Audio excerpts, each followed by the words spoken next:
Welcome to the Andy Draper Show, VA Straight Talk. I'm your host, Andy Draper. Today we'll be talking with Mr. Paul Skinner, Veterans Justice Outreach Coordinator at Southern Oregon Rehabilitation Center and Clinics. Welcome to the show, Paul. Thanks, Andy. Thanks for having me here. Mr. Skinner's been instrumental in the veteran outreach in this area and a lot of programs that are there to help our veterans who are legally challenged. So we asked him to come here, so I'm really happy that he showed up and was going to be here with us.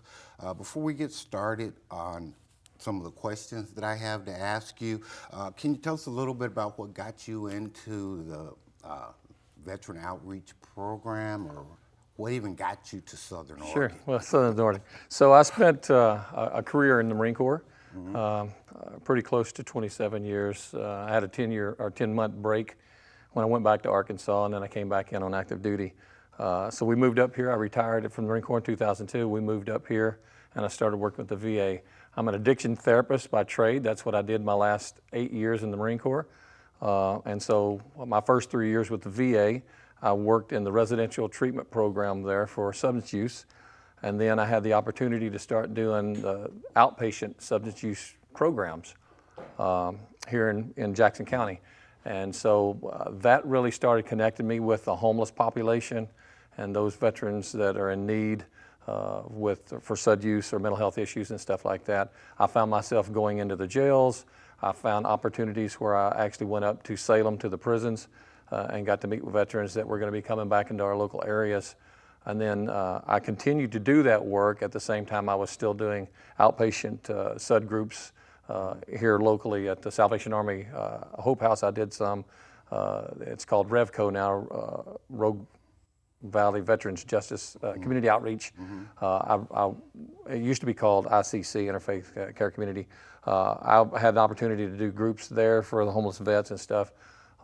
And I just kept finding myself getting more and more involved with judicially involved vets. And so apparently nationally that was going across as well. So in 2009, the VA nationwide came out and said, you know, we see a need here for someone to go into the courts, go into the jails to try to start connecting these veterans to VA services. Okay, so what is the Veterans Justice Outreach Program? So what it is, it's actually a program that was put together to help veterans, those that are judicially involved, avoid unnecessary criminalization of mental illness and extended incarceration. So, you know, the vets that are getting put into jail, if the jail weren't aware that they were vets, sometimes they would stay in more extended, longer times. So with this program, with us being connected with our jails and with the communities, we get notified almost immediately when someone gets incarcerated.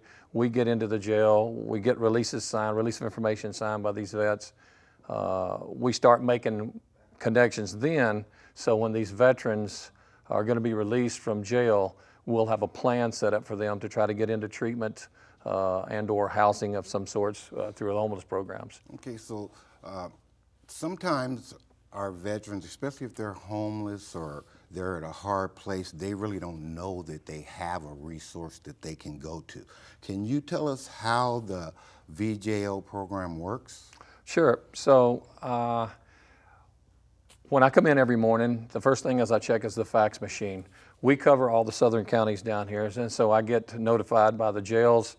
We work closely with probation and parole. We work closely with the district attorney's office, the public defender's office, and so family members. So we'll get notified that we have a vet that's incarcerated and or just has some legal issues going on, and they'll reach out to us to see if there's anything that we can do. We try to connect those veterans to VA services that we have out here in White City.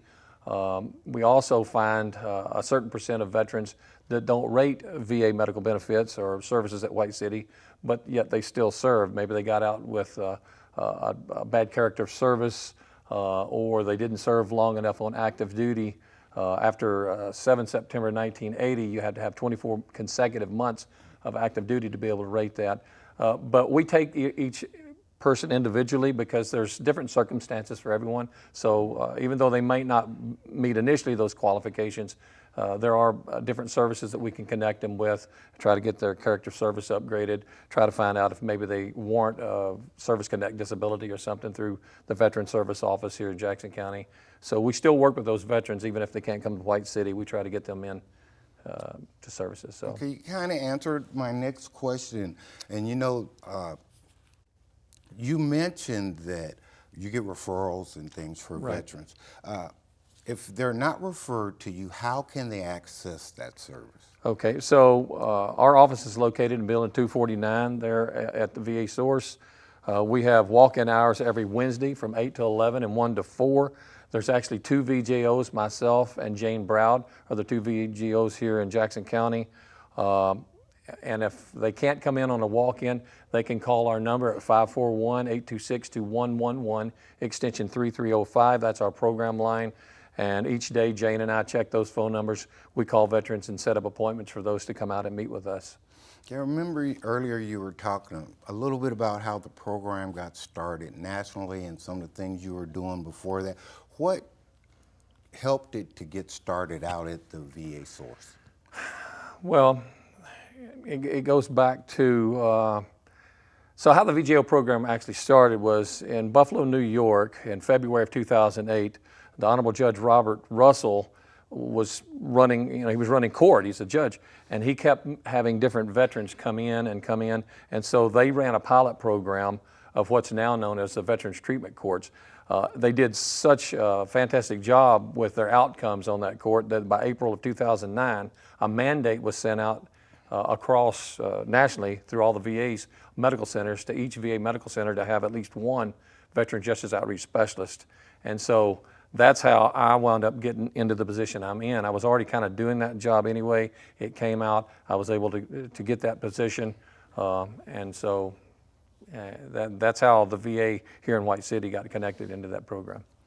Okay, can you tell us what are some of the community services that are provided for our legally challenged veterans? Okay, so for us here in Jackson County, and of course, our office works directly with the courts. We work with probation officers, public defenders, the district attorney's office.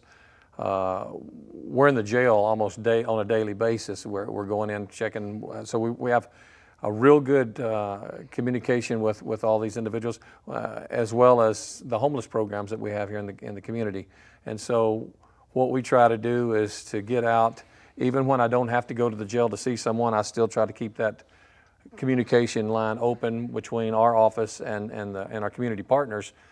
So anytime they recognize that there's a veteran in need, they call our office a lot of times. And sometimes it's even for veterans that may not have legal issues, but still have, they're reaching out to the VA. And so we still use our office to connect those veterans to VA medical benefits and stuff. So. Okay, so it sounds like it's part of the outreach service that goes on where the VA reaches out to the community, finds people who are in need of services that they might be entitled to. That's correct. And you fall somewhere in there. If you're needed, you're there for them. That's correct. Okay. Our program actually falls under the homeless program, and that's nationally. So we fall under the homeless program here at the VA because a large percent of the vets that we come in contact with are not only dealing with legal issues now because we come in contact with them, but they're also dealing with homelessness and/or mental health issues or addiction issues.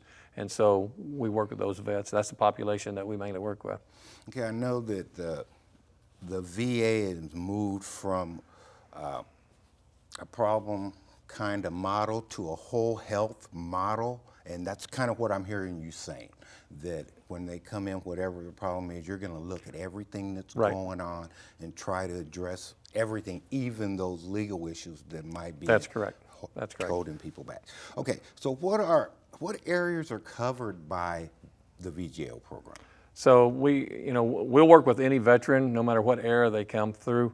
A lot of the vets that I see that come into our office, they need letters to the court. They need documentation to show that they're in treatment of some sort or not. And so we do letters to the different jurisdictions. And here in White City, it's a unique situation because we get veterans from all over the nation. They come here for our treatment programs. And so I wind up having to do letters to Alabama or Florida or wherever.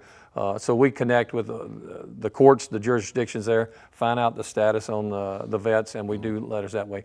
We get veterans off the street sometimes or in treatment that have old warrants, fines, things that they're still trying to take care of. And you know, that's part of getting healthy is also to address these issues while they're going through their treatment out there. And so we do letters, we find out what we can do through the judicial system to get some of these areas taken care of while they're still in treatment and engaged in what they're there for. So, okay, I know that the VA is a huge bureaucracy that has different areas that people are assigned to, or that different facilities are assigned to different areas. What does your area, what's your catchment area? My catchment area. So we cover all the southern counties. We cover Jackson County, Josephine County, Klamath County, Lake County, and we also do courtesy supervision or courtesy VGO help for Siskiyou County. You know, their VGOs are out of Sacramento, which is probably like a 4-hour drive for the VGOs to come up. And so we, being the closest VA to them, so I mean, we've been doing this a number of years now. Sheriff John Lope down there reached out to us, and we made an instant connection. And so we go down there and see the vets in jail. They notify us, just like if it was here in Jackson or one of the other counties. We get in and try to assess, do a quick assessment on what these veterans are going to need, if they're going to need housing when they get out of there, if they're going to need any mental health or substance issue treatment or anything like that, what their needs are going to be. Okay. What type of legal issues is the VJO able to address? I know some things have to go into the court system, right? Right. So what type of issues are you able to address from your standpoint? Okay, and I touched on that a little bit a minute ago. So I think we really don't solve legal issues per se in our job. What we do is we try to connect them with services. So like here in Jackson County, we're pretty fortunate. We have the Nonprofit Legal Service Center down on Main Street, 225 West Main Street, that we send veterans down. I mean, it's open to the public, but we send a lot of veterans down there. We're pretty fortunate here in our area that we have the Honorable Judge Bill Haberlack. He actually holds the VA stand downs out there and has a legal tent set up there, so we can get veterans in to see him that route, if not coming to the Legal Service Center. We also have, once a month, we have a legal clinic out at the VA that we have a legal volunteer. It's actually Judge Joe Charter that comes in out there, and he holds a legal clinic for these vets to try to help them problem solve and figure out what they need to do. Because a lot of the vets that we get into treatment aren't from this area. And so we have to make contact other jurisdictions out of our area to find out. In my opinion, over the years I've been doing it, I think it's pretty successful. We're able to help these vets sometimes turn what might be a fine into community service hours, and so they're able to come into Jackson County and work community service hours off. We're able to get, I've talked to jurisdictions, we're able to get sometimes a warrant quashed or pulled. Not all the time. Sometimes these vets actually have to go to Jackson County, turn themselves in, it's a book and release, get a new court date to get the warrant pulled out, so that way we can work with them now without a warrant to try to keep them actively engaged in their treatment while they're out there and stuff. So it's, every time when my door opens, I'm not sure what kind of issue the veterans are going to have, but we're there to, I might not know all the answers, but I know that I can reach out to other VGOs across America, and we can try to help these veterans clear up their past. So when they leave, they're not constantly having to worry about legal issues that they haven't taken care of or addressed. So, okay, I know that a lot of veterans that I talk to, and a lot of people that are needing services who have some legal issues, are really concerned about having a warrant. And I heard you kind of say that you can help address that warrant. Should that be a big concern for people when they come in and try to deal with that? Well, yeah. So, I mean, even if it's a misdemeanor warrant and it's not extraditable, if they're out at the VA and they're getting treatment and they come into town for whatever reason and they get stopped or pulled over, or they're in a vehicle that gets pulled over and their name gets run and they have a warrant, they're going to be taken to jail. And so, you know, if they miss so much time out at the VA, they're going to be then dropped. They're going to lose their bed, so to speak. They're going to lose their treatment, and then it has to start all over. So when I find out that a veteran has, or if the VA police works real close with us, if they find out that they have a veteran out there that has a warrant or something, they'll direct them over to our office. We'll make contact with that jurisdiction and say, hey, we have a veteran here. He's come to our office. He's found out recently that he does have a warrant in your county. You know, what are our options? What can we do? We've got him here in residential treatment. He's going to be here, you know, X amount of months, you know, and we get a lot of jurisdictions that'll work with us as long as we send a letter on VA letterhead stating that they're there going through treatment. But not all cases, you know. Some jurisdictions say no, they have to come back to our county or our state and take care of this issue. And so then it's ultimately up to the veteran of how they're going to address that legal issue. Okay, so it kind of sounds like it's a risk, but it's worth the risk to get that legal issue solved and to get some assistance with solving it. And I'll let them know that up front. I'll let them know that, you know, this is your life we're dealing with, not mine. So if they don't want me to make a phone call to let someone know that they're out there, then that's going to be their choice. But it's better that we do, and I encourage them to do that because, you know, I don't want them to be halfway through their treatment program and then all of a sudden, you know, Jackson County Sheriff's Department has to come out there and pick them up because, you know, they've been notified that they have a warrant. So, and for the most part, the years that I've been doing this, I think it's better off that they address these things while they're there. For the most part, we're able to get, when we've had warrants pulled before. We've had judges that'll go back in and say, you know what, he's in treatment, he's a vet, we're going to pull the warrant, we're going to allow him to stay there and get treatment. We'll address all this when they finish treatment. So. Okay, so I'm going to touch on Veterans Court a little bit for a few minutes. I want to talk to you about that a little bit later so we can go a little deeper into Veterans Court. But right now, tell us, you're talking treatment court, I'm hearing Veterans Court. Is there a difference? Okay, yes and no, I guess is the answer to that. So a treatment court is like we have here in Jackson County. We had Jackson County Adult Drug Court, which just recently disbanded, and so now they have Jackson County Recovery Opportunity Court. So someone that pleads into a treatment court on the norm is going to plead into an 18-month court. They have to agree to that court. They have to make a plea deal. They plead guilty into that court, and then they have to go to treatment. So anyone that comes into veteran court or treatment court has to have a mental health or a substance use disorder, something that's diagnosed, something that's treatable, because it is a treatment court. They're coming in for the full term. They're gonna be there, and so we see those instead of like a regular court where you just come in, see the judge, you know, pay the fine, do the time, and it's over. This is a treatment setting. It's a you know, before court, each time we staff the people coming in, and I know we're going to cover some of that later, but to me it's a win-win situation for the community and for the veteran. Okay, as far as that concerned, what's the avenue into there? Is it first into the regular justice system and then out to a treatment court or a veterans court, or can you go directly to that court system? So when a veteran gets incarcerated, gets in trouble, they're gonna get an attorney, or they're gonna have one assigned to them. So at that time in the system, they'll have to decide if their if their charges would warrant to go into treatment court. So they're not going to be forced into a treatment court or into a veterans court. They have to want to come into that court.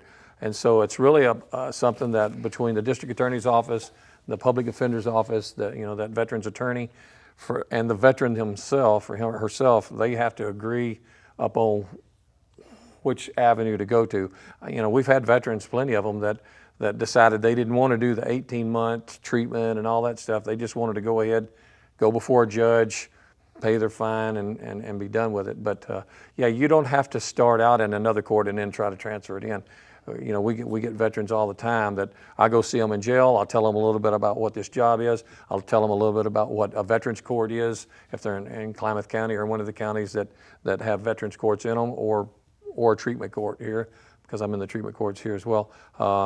And then they make that decision when they talk to their attorney based on what charges they have. There are certain charges that aren't going to be allowed into a treatment court, and that's between, again, the district attorney's office, the VA. We don't get involved with the charges. We don't try to tell them what charges should be accepted into a court or not. We're there strictly to try to connect the veterans to the VA services or community services if that veteran may not rate VA benefits or something. Okay, so I hear a lot about mental health court, and I'm just I want to see the difference here between what a mental health court is and what a veterans court is. Can you kind of look at that for me? Well, I can probably give you maybe not the best thing. So there's two of us in my office. Jane Browd actually covers the mental health courts in Josephine County and in Jackson County. Those individuals, of course, have to have mental health diagnosis, and they're going to be individuals that maybe warrant. That's going to be their primary focus, is their mental health issues, whereas in those that are going into drug court are going to be dealing, they may have some mental health issues as well, but those are the ones that are in there mainly for their drug use and stuff. And so it's a treatment court, so they still got to meet with their attorney, the district attorney. They have to plead they plead into the court, and then they're followed for ever how many months their plea is into. Most of them are 18 months. We have some courts here that are in for 12. But what it does, it allows the veteran to come, it's not just a one-time thing. They get to see this judge, they have phases in these treatment courts, so they get to see the judge on a weekly basis at first, and then the phase 2 or something, it's twice a month or whatever.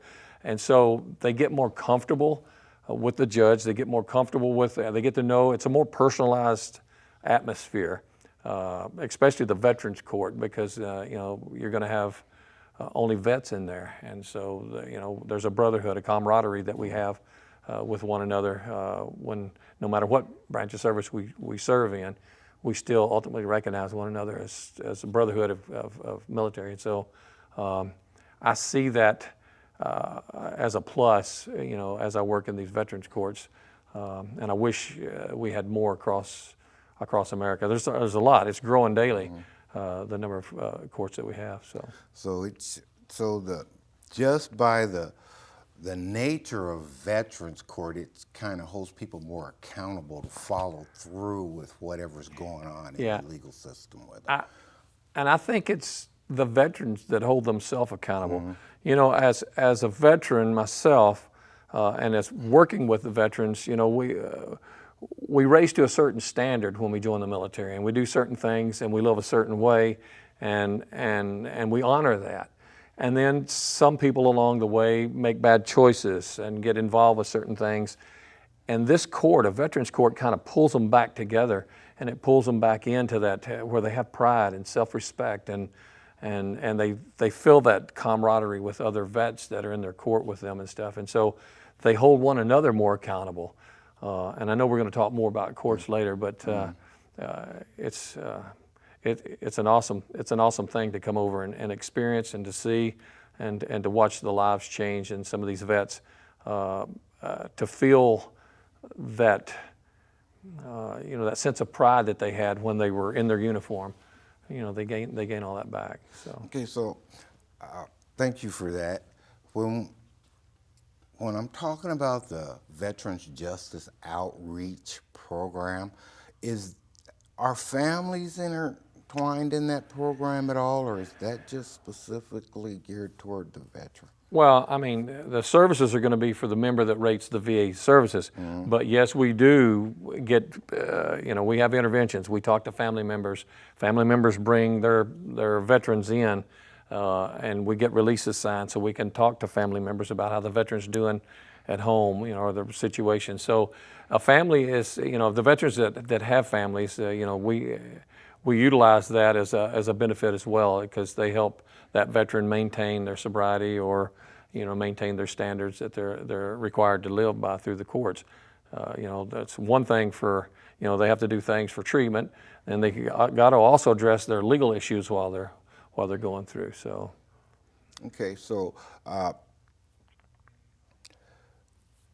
when I'm thinking about contacting the veteran, I've just heard about you. Never knew anything about you before, and I go, okay, there's a Veterans Justice Outreach coordinator, and I want to talk to him. How should I prepare to do that?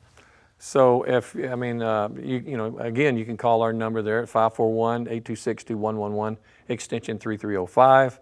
We're in building 249 out the VA. You can come in there and check in at the receptionist. And on Wednesdays, we have the walk-in hours, again, from 8 to 11 and 1 to 4. There's a lot of people that hear about us, but they really don't know what we do. And so we get a lot of phone calls or people coming in that think we're attorneys, Right. and we're not. But what we try to do is we don't just tell them, no, you're at the wrong door, go away. We try to assist, or we make that linkage for these veterans, for these individuals, for these family members even, on where they need to go to find what type of services that they're actually looking for. Because we don't do wills. There's certain things that we can and can't do in our office, but we can assist these veterans in making that connection with their whatever services they need.